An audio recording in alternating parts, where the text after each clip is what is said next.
लोनी की डेथ होने पे कौन रिस्पॉन्सिबिलिटी किसकी है? भाई लोनी की तो डेथ होगी।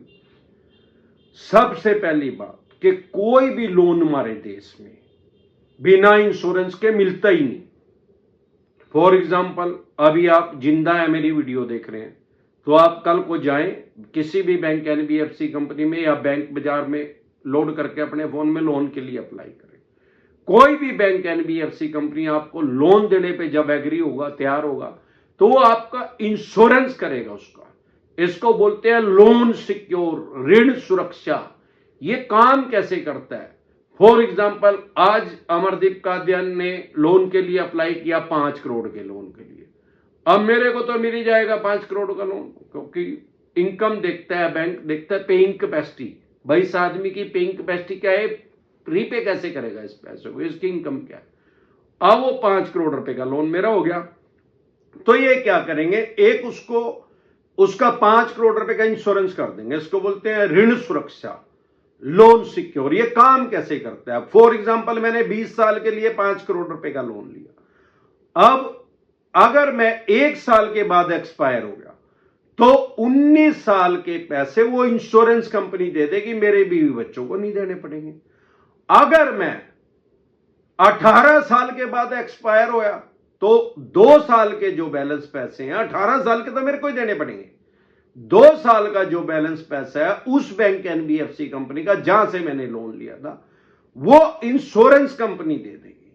और अगर मैं 20 साल तक ही हरिद्वार नहीं गया, जिंदा ही रहा, तो मेरी रिस्पॉन्सिबिलिटी है पैसा देने की। इंश्योरेंस कंपनी कोई पैसा नहीं देगी।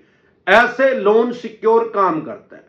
अब इसको लोन माफ नहीं कहते। बहुत से आदमी है ना, टेक्निकल वर्ड नहीं समझते। वो कहते हैं भाई ये आदमी एक्सपायर हो गया, इसका लोन माफ हो जाएगा, या लोन माफ करवाना। लोन माफ नहीं होता 50 रुपए का भी। इसको बोलते हैं कि इंश्योरेंस का क्लेम मिल गया। इंश्योरेंस कंपनी ने कोई फ्री में पैसा नहीं दिया। भाई अगर मैं 20 साल तक मरे ही नहीं, एक्सपायर ही नहीं हुआ, डेथ ही नहीं हुई मेरी, तो वो 20 साल के पैसे तो गए बंके बाड़े में। वो 20 साल का पैसा लेते कैसे हैं? ज्यादातर तो बैंक एनबीएफसी कंपनी शुरू में ही काट लेते हैं, उस 5 करोड़ में से ही काट के दे देंगे, या 5 करोड़ 10 लाख का लोन कर देंगे। भाई वो इंश्योरेंस के ही पैसे उसी में जोड़ देंगे, या पर मंथ भी कर सकते हैं, ईयरली भी कर सकते हैं, लेकिन ये करते नहीं। अब सवाल ये आता है, क्या इंश्योरेंस लेना मैंडेटरी है, जरूरी है? उसका जवाब यह है कि इंश्योरेंस लेना मैंडेटरी नहीं है, जरूरी नहीं है, कंपलसरी नहीं है। कोई भी बैंक एनबीएफसी कंपनी आपको फोर्स नहीं कर सकता, आपके ऊपर दबाव नहीं डाल सकता, या आपको कोई प्रलोभन नहीं दे सकता कि भाई आपको लोन तब मिलेगा जब आप इंश्योरेंस करवाओगे। क्योंकि IRDAI, insurance regulator development authority of India की गाइडलाइंस है, जो कि इंश्योरेंस का लाइसेंस देते हैं। हमारे देश में 24 कंपनियां काम कर रही हैं लाइफ इंश्योरेंस का, या जनरल इंश्योरेंस का भी IRDAI देती है। उसकी गाइडलाइंस ये है कि जैसे आपने पढ़ा होगा, LIC का स्लोगन है, बीमा आग्रह की विषय वस्तु है। मतलब किसी भी आदमी को बीमा लेने के लिए फोर्स नहीं किया जा सकता, दबाव नहीं डाला जा सकता, उसको प्रलोभन नहीं दिया जा सकता। IRDAI की गाइडलाइंस है जो इनको लाइसेंस देती है इंश्योरेंस कंपनी को। सामने वाले को समझाया जा सकता है, बताया जा सकता है, उसके राइट्स हैं, उसके अधिकार है कि वो इंश्योरेंस ले या ना ले। अब बी प्रैक्टिकल हो क्या रहा है? अरे लोन बाद में मिल रहा है, इंश्योरेंस पहले ही कर रहे हैं उसका। क्यों? वाई? क्या कारण है इसके पीछे? भाई हर बैंक एनबीएफसी कंपनी क्या कर रही है, लोन देने का लाइसेंस तो लेके आ रही है RBI से, रिजर्व बैंक ऑफ इंडिया से, और ज्यादातर 90 से भी 95% बैंक एनबीएफसी कंपनी क्या कर रहे हैं, खुद से ही इंश्योरेंस कर रहे हैं। अब वो 95% इंश्योरेंस का लाइसेंस लेके आए IRDAI के।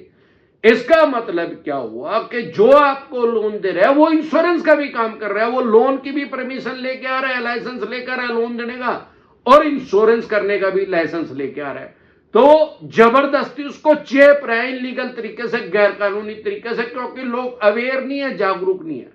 कोई भी बैंक एनबीएफसी कंपनी आपको यह नहीं कह सकता कि आपको इंश्योरेंस लेना ही पड़ेगा, मैंडेटरी है। अगर वो ऐसा कह रहा है तो लिख के दे, वो लाइसेंस ही कैंसिल हो जाएगा उसका। और जो 5% बैंक एनबीएफसी कंपनी नहीं भी ले रहे हैं इंश्योरेंस का लाइसेंस, उन्होंने इंश्योरेंस कंपनियों के साथ टाई अप किया हुआ, वहां से उनको एवी कमीशन आती है। भाई जैसे इंश्योरेंस एजेंट होता है, आपने कोई एलआईसी का इंश्योरेंस करवाया फॉर एग्जांपल, आपने 50,000 रुपए पर ईयर दिए, आपको 50,000 रुपए की रसीद मिलेगी।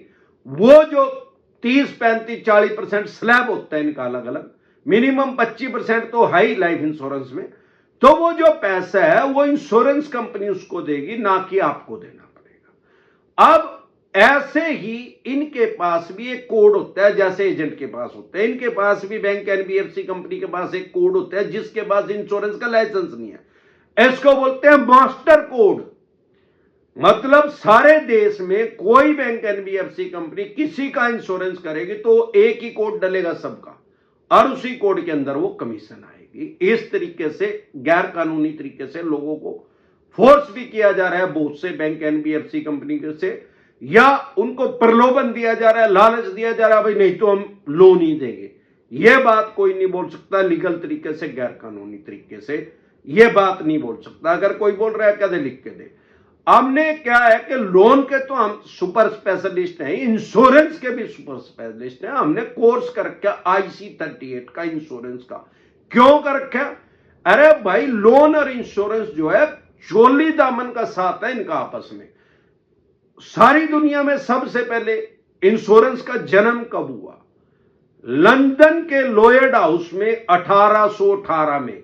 आज 207 साल हो गए हैं। इंश्योरेंस इसको बोलते हैं मॉडर्न इंश्योरेंस। उससे पहले भी इंश्योरेंस होता था, लेकिन वो संगठित इंश्योरेंस नहीं था।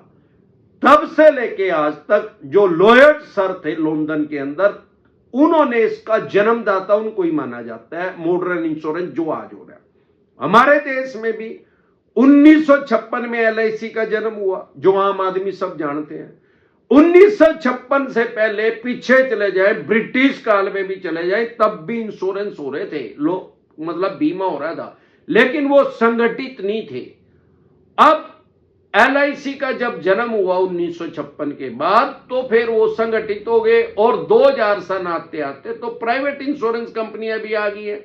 आज की डेट में 24 कंपनियां काम कर रही हैं, लेकिन सभी IRDAI के अंडर काम कर रही है, उससे लाइसेंस लेके काम कर रही है। इवन जो LIC है, life insurance corporation of India, वो भी IRDAI से ही लाइसेंस लेके काम कर रही है, वो कोई अथॉरिटी नहीं है। आप किसी भी इंश्योरेंस कंपनी की इंश्योरेंस ombudsman के पास कंप्लेन कर सकते हैं अगर वो गलत कर रहे हैं। हां, अब सवाल ये आता है कि भाई क्लेम कौन देगा? अरे क्लेम तो इंश्योरेंस कंपनी देगी। किसी आदमी की डेथ होगी तो लोन कौन देगा? अरे लोन वो इंश्योरेंस कंपनी भरेगी यार। अब 90% आदमियों को तो पॉलिसी बॉन्ड ही नहीं दिया जा रहा, बेवकूफ बनाया जा रहा है। फॉर एग्जाम्पल अमरदीप कादियान ने आज लोन लिया, 1 साल के बाद में एक्सपायर हो गया, तो मेरे बीवी बच्चों को बोलेंगे भाई इसका तो इंश्योरेंस ही नहीं था, क्योंकि पॉलिसी बॉन्ड देते नहीं 90% आदमियों को। तो इंश्योरेंस था ही नहीं, तो भाई बाकी के पैसे दे दे, नेचुरल है, स्वाभाविक है। वो प्रॉपर्टी तो अमरदीप कादियान अपने साथ हरिद्वार लेके गए नहीं, वो तो यही है, देव पैसे। दूसरा, कोई भी आदमी दुनिया में लगभग 800 करोड़ आदमी है, सिर्फ 2 तरीके से उनकी डेथ होगी, तीसरा कोई तरीका नहीं। अब आप कहोगे 50 तरीके से आदमी मरता है, 2 तरीके हैं। बेसिक प्रिंसिपल कभी चेंज नहीं होता, या तो किसी भी आदमी की नेचुरल डेथ होगी या एक्सीडेंटल। अब जो एक्सीडेंटल डेथ है उसकी डेफिनेशन क्या है, परिभाषा क्या? आम आदमी समझता है भाई गाड़ी का एक्सीडेंट हो गया तो एक्सीडेंटल डेथ नहीं, छत गिर गई, पंखा गिर गया, सांप काट गया, बिजली करंट लग गया, शरीर के किसी भी बाहर के कारण से किसी भी आदमी की मृत्यु होगी, डेथ होगी, तो उसको बोलेंगे एक्सीडेंटल डेथ। और शरीर के किसी भी अंदर के कारण से आदमी की डेथ होगी, उसको बोलेंगे नेचुरल डेथ। अब ये क्या करते हैं, जो कुछ कलाकार हैं उनको क्या कहेंगे, मान लो मेरी 8 किडनी फेल होने से डेथ होगी, अब मेरे बीवी बच्चे के डेथ सर्टिफिकेट बनेगा, उसमें लिखा जाएगा, तो ये कहेंगे भाई ये तो एक्सीडेंटल डेथ का था, ये तो नेचुरल डेथ का तो था ही नहीं इसका, अमरदीप कादियान का इंश्योरेंस। अब फॉर एग्जांपल मैं एक्सीडेंट हो गया, मर गया, खेत में जा रहा था, सांप काट गया मेरा, तो मैं मर गया। अब ये कहेंगे नेचुरल डेथ का था भाई अमरदीप कादियान, तो एक्सीडेंटल डेथ है। अब जब सांप काट गया, एक्सीडेंटल डेथ होगी, तो अब किडनी फेल होगी तो मर नहीं सकता, या किडनी फेल होगी या हार्ट अटैक हो गया, कैंसर होगी, कुछ भी हो गया, तो अब सांप के काटने से नहीं मर सकता क्योंकि पहले ही मर चुका हूं। तो इस तरीके से पढ़े लिखे आदमियों को बेवकूफ बनाया जा रहा है। अगर आपने लोन ले रखा है किसी भी तरह का, अभी आप जिंदा ही है, वीडियो देख रहे हैं, तुरंत प्रभाव से कल ही जाके अपने पॉलिसी बॉन्ड ले, इसको बोलते हैं इंश्योरेंस का पॉलिसी बॉन्ड, उसकी हार्ड कॉपी ले। और एक और आपको ट्विस्ट बताता हूं, अगर आप उसको कैंसिल भी करवाना चाहते हैं, अपना पैसा भी लेना चाहते हैं, IRDAI की गाइडलाइंस है 15 दिन का फ्री लुक पीरियड है। अब बहुत से आदमी कहेंगे सर मेरे तो लोन हुए 2.5 साल हो गए। अरे जिस दिन पॉलिसी बॉन्ड आपके हाथ में आएगा उस दिन से वो 15 दिन का फ्री लुक पीरियड स्टार्ट हो जाएगा। उस 15 दिन के अंदर अंदर आप अपना पैसा वापसी ले सकते हैं। सिर्फ 4 लाइन इंश्योरेंस कंपनी को लिख के देनी है कि भाई मुझे आपकी टर्म कंडीशन पसंद नहीं आई, मेरे पैसे रिफंड कर दो, और वो सारा पैसा आपको वापसी मिल जाएगा। तो डरे घबराए नहीं, सिर्फ अपने राइट्स और अधिकार जान ले। अगर आपको कोई आदमी एक्सपायर हो गया और उसका पैसा ये मांग रहे हैं, तुरंत प्रभाव से एक्सपर्ट एडवाइस लेके अपना बचाव करें। एक बार जोर से मिलकर नारा लगाएंगे, जय ससुराल वालों की।